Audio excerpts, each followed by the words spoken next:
Blessed afternoon, y'all. Let's do something a little different. A little cold outside, and I don't feel like working out outside. I don't feel like being out in it too much.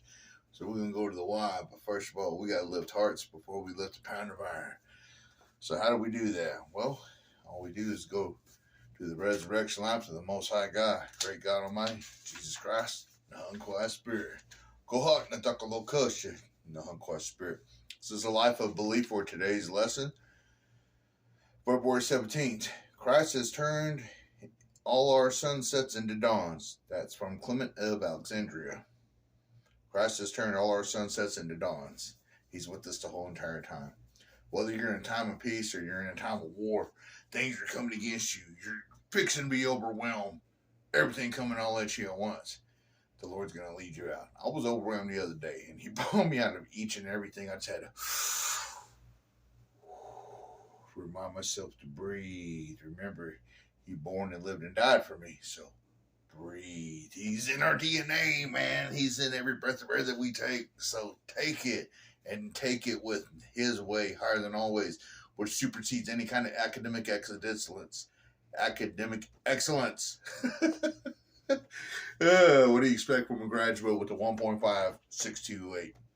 All right, here we go. A life of belief, we have Romans 6 and 8.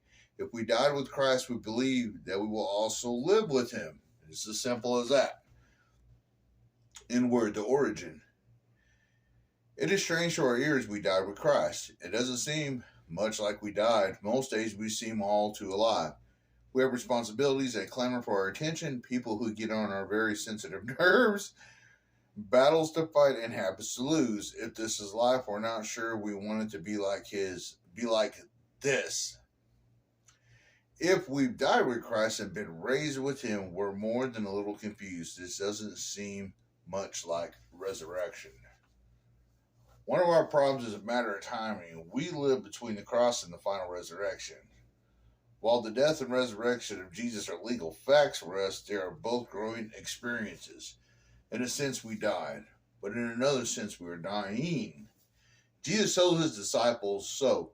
Their cross would be a daily fact of their walk. And in a sense, we've been raised, but in another sense, we will be raised. We're just learning what it means to live in Christ and for Him to live in us. This new life comes on the heels of a very persistent old one, and sometimes the boundaries between the two are not all that clear to us. They're very real. They just aren't that clear. And that's why we need the Word, for it's a lamp that guides our feet. Indeed, many believers are disenchanted with the believer's life. It isn't the experience of spiritual power and holy discipleship they felt it would be. The joy of following Jesus seems to be lacking. Don't despair. That life is available. It can be experienced in glimpses and even long seasons for now. And it will be experienced ultimately and finally forever and ever. Meanwhile, though our status with God is complete and incorruptible, in practice we linger somewhere between corruption and holiness, between old and new, between death and life, and between spirit and flesh. And the flesh will always be at war with the spirit. It's to be expected.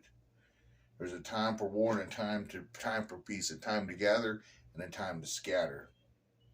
God is calling us ever forward. While sin and Satan grab the heels of their lost possessions, keep fleeing from them right into the arms of God. God's prescription is belief. Don't lose heart. We must know where we are and where we belong.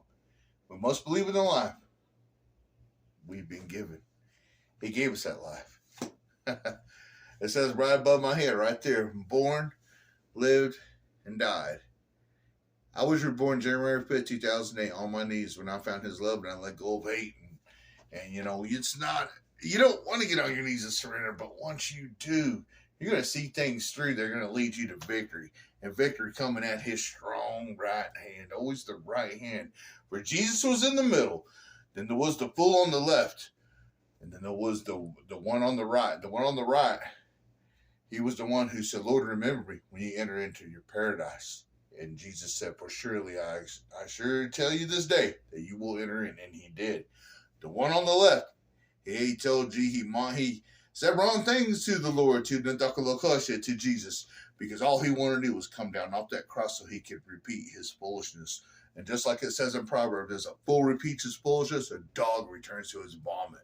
Surely you wouldn't be as stupid as a dog and go eat your vomit. Y'all heard me say this time and time again. Then that idiot dog goes over there, takes a dump, goes over there and eats its machete, and then it throws up. Then the fool will go over there and eat it again. What a dummy. Are you going to be the one on the left? Or are you going to be the one on the right? As for me and my house, we choose the Lord. Be blessed in your iron journey. All right, time to go lift. Yeah, I want to